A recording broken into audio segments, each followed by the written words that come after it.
चला तर आज आपण पालक पुरी बनवणार आहे। तिथं खूप छान खुसखुशीत आणि मस्त कडक अशी पालक पुरी तयार होते।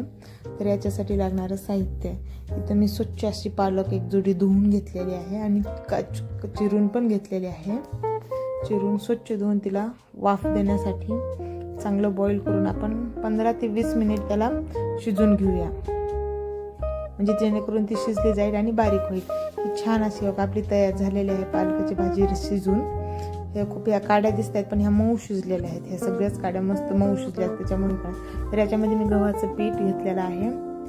4 वाटी गव्हाचं पीठ असेल तर मी छोट्या वाटीनं 1 वाटी ज्वारीचं पीठ घेतलेलं आहे, 1 वाटी बेसन पीठ घेतलेलं आहे आणि तीळ पण घेतलेले आहे। तिळामुळे चव पण छान येते, ती तळली की तिळाची टेस्ट आणि दिसायला पण छान दिसते पुरी।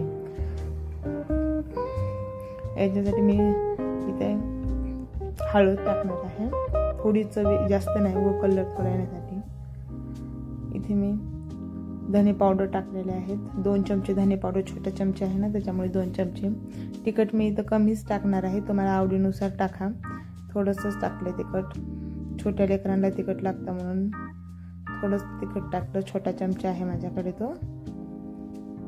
तर आपण हे छान असं सगळं साहित्य टाकून ते जिरे वाटून घ्यायचे आणि टाकायचे आहे। ते कच लागतात मग त्याच्यामुळे पुरी फाटते, मग हे होत नाही। तर जिरे वाटून टाकायचे। आल्याचा तुकडा एक आहे छोटासा आणि लसूण, ते छान बारीक वाटून घेणार आहे। आणि हे बारीक वाटलं ना छान म्हणजे टेस्ट येते त्याची बारीक वाटल्यावर मस्त। तर बघा हे छान बारीक वाटून झालेलं आहे। आपण ते मस्त इथे ओवा टाकायचा राहिलेला आहे माझा, तर मी ओवा टाकणार आहे।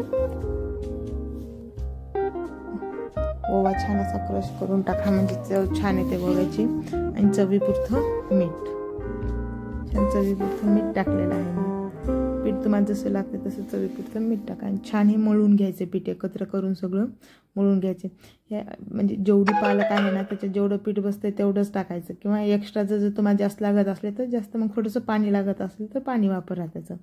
इथं तोपर्यंत ते मऊ छान होईपर्यंत इथं मी दह्याची चटणी करणार आहे। मीठ चवीपुरतं मीठ टाकलेलं आहे, थोडंसं तिखट साखर टाकलेली आहे, 1 छोट्या चमच्याने 2 चमचे साखर, दही भरपूर आहे माझा, आणि तिखट टाकलेलं आहे, थोडंसं तिखट टाकून घेतलेलं आहे।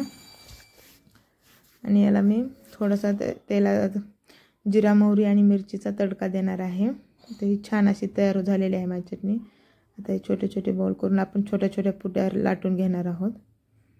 छान लाटून घेऊ पुऱ्या। तेल लावून लाटल्या तरी चालते, म्हणजे चिटकणार नाही। जर तुम्हाला पीठ घट्ट केलं तरी चालते, तुम्ही असं तुम्हाला जसं जमतं त्याच्या ह्याच्यानुसार करा। छान बघा काय फुलतात, थोडंसं जाडसर ठेवली ना तर खूप छान फुगते ही पुरी आणि मस्त राहते। प्रवासामध्ये तर तुम्ही 8 दिवस याला घेऊन जाऊ शकता, काहीच खराब होत नाही। आणि थोडीशी मंद आचेवर तळली ना खुसखुशीत होते आणि जास्त दिवस टिकते। छान दिसायला पण अशी मस्त कलर आलाय बघा हिला। तुमच्याकडे मिक्सर एखादी वेळेस लाईट नसली की तुम्ही अशा ह्याला बॉईल करून पण करून घेऊ शकता, भाजी शिजवून पण ही छान होते खूप। आणि त्याचा काड्याचा उपयोग पण आपण करून घेऊ शकतो त्याचा। बघा ही छान आणि अशी छान फुगलेली आहे पुरी माझी, रेडी झालेली आहे।